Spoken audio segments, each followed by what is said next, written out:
1968 Impala SS, Part 2, Frame Pull and Disassemble. Hey, the merchandise store is now open. Check it out. We're going to do a quick recap of last week's video, and we're going to show you some of the damage on the Impala. And we are going to get it set up to do a frame pull. Yeah, overall the car's in really good shape. This is pretty much the only collision damage, and we're going to address that. Get that deck lid out of the way. Rear bumper assembly. And there's the extent. Now this also has some rust damage, but that's going to be a separate issue.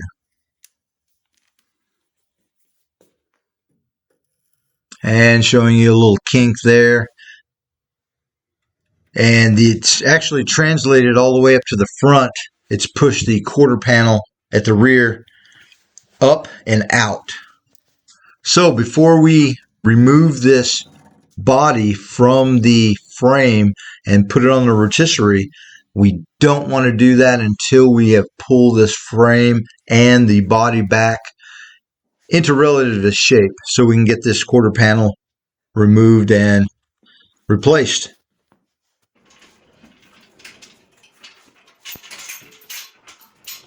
And we're getting our frame machine set into place. We're going to be using this style of clamp, that tab.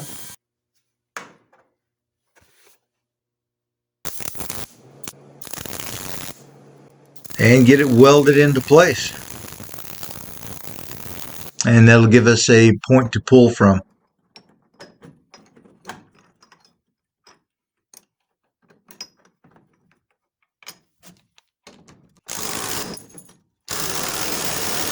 Get it really nice and snug.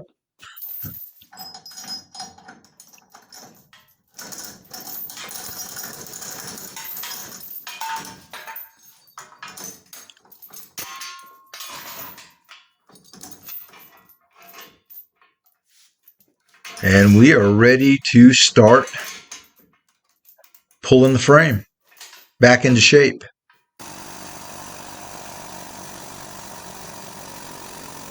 And you always want to be in a straight line when you pull. And it matters how high up or low you are. Now that we've got the frame pulled back into shape,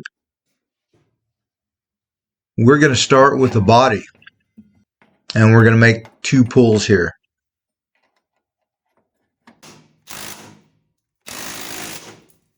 And get our little pulling tab tightened down.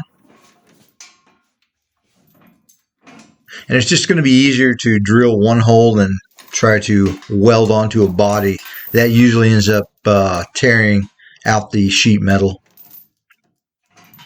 So that's why we use that big backer plus a graded bolt.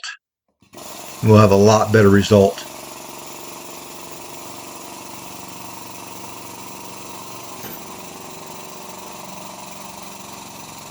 And we're starting to get movement.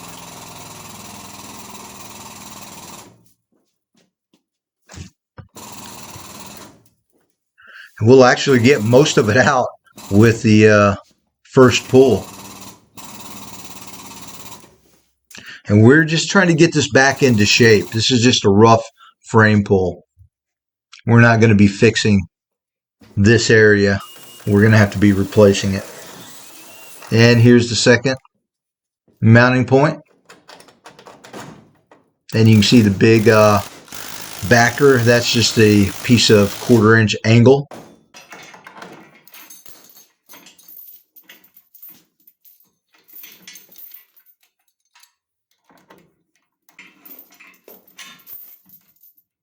Getting everything secured.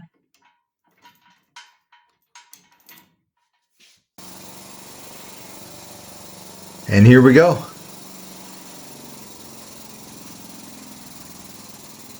And when you're doing frame pulls, it's really important not to tie off to any suspension parts or mounting areas. We want to pull off of the frame. Yeah, you can get into big trouble doing that. And we're just going to tap it down while we have pressure on that area.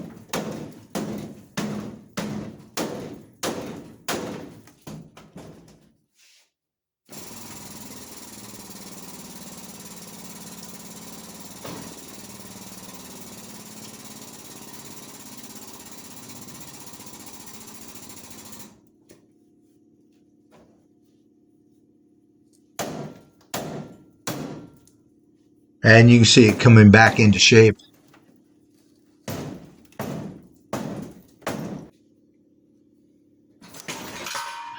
And that's good to go.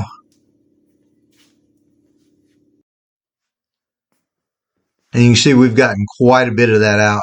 Everything's back pretty much into a straight alignment.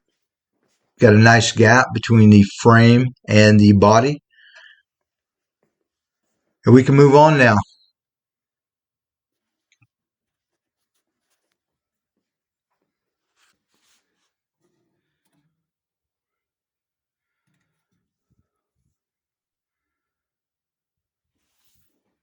And I always want to pull in a straight line.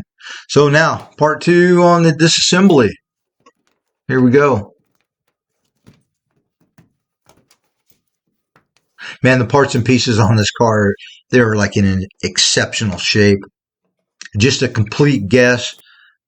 This car was probably wrecked and then put up maybe in the early 70s, late 60s. Parts are in phenomenal shape.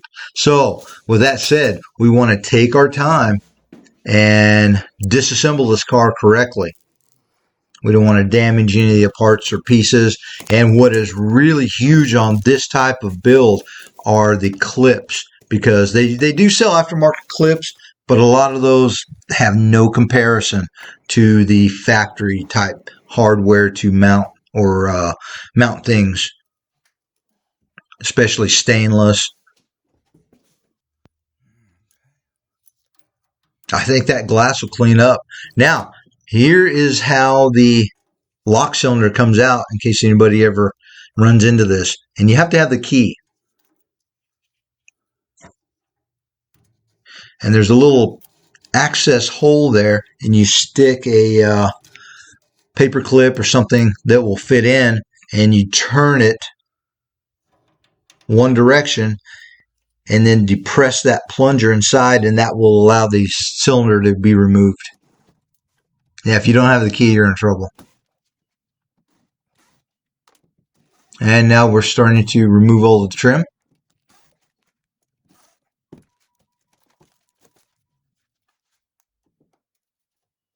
And now we are carefully disassembling or separating the drip rail trim. Yeah, we're definitely going to be reusing this. We're going to be reusing most of the trim and hardware off of this car. If you just take your time and work it, usually don't have any issues. But if you get in a rush, yeah, that's when the damage starts to occur.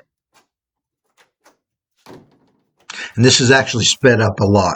It took a little while to get this piece off.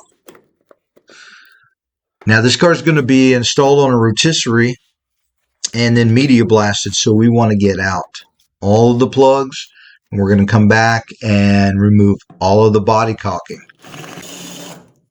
And as with older vehicles, yeah, you run into this kind of stuff.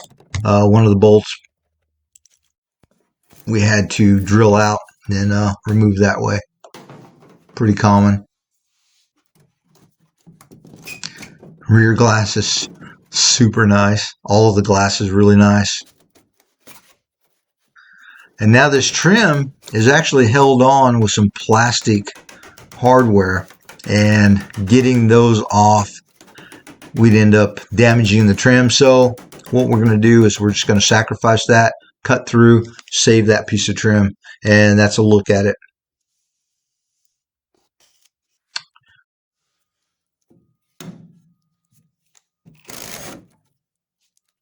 Get that fuel lid door off.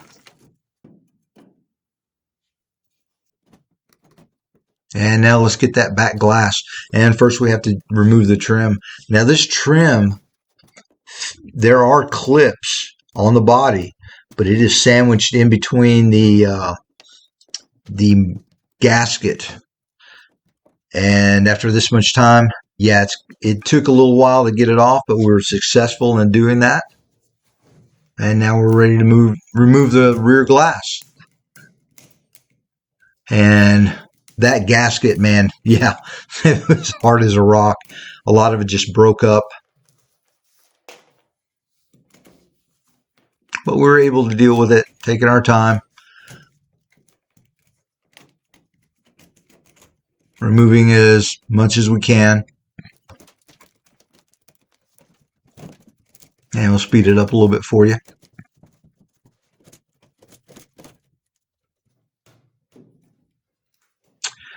And there it is. We worked it out and are successful in removing the original back glass that we can reuse. Have it polished and reuse it. It's not scratched up or dingy or delaminated.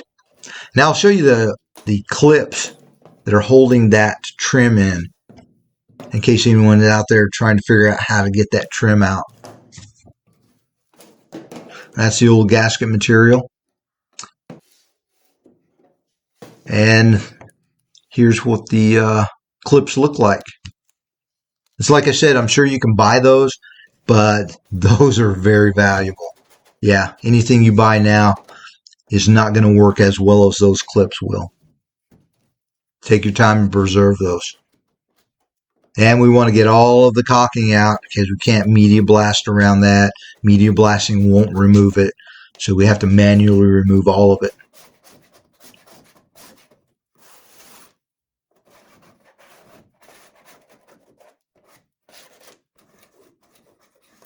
And it's starting to turn into a pretty good mess.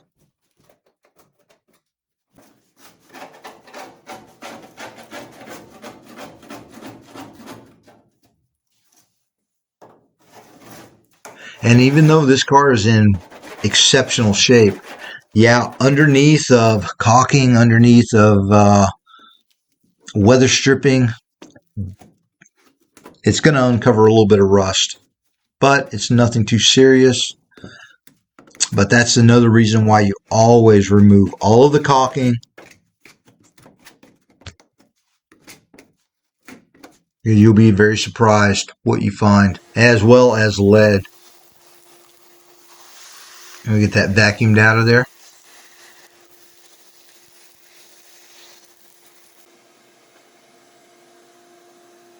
And you can see what I'm talking about. There's a little hole there, and you can see where it started to eat it out a little bit.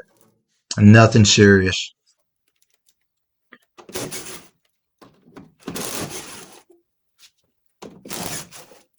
This HVAC unit is pretty in depth. Yeah, it took a few minutes to figure out how to remove that thing. Now this one comes off in two pieces, and there's a connecting piece that has to be removed first to gain access to all the bolts. And there's where we're at so far.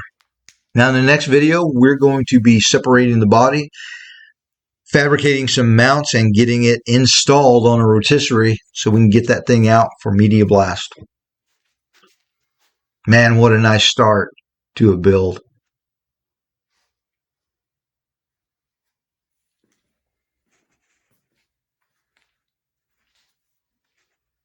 And she's pretty stripped down.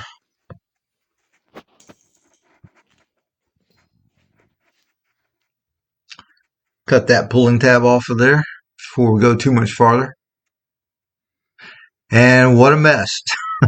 Yeah, and that's not everything that you see. There's things cataloged in the other room. And another really important part that I didn't say was we tag and bag everything. And you can see all of those bags on the table. Because when this car is reassembled, yeah, you won't remember what screws go where. Very important. We're ready for the next step.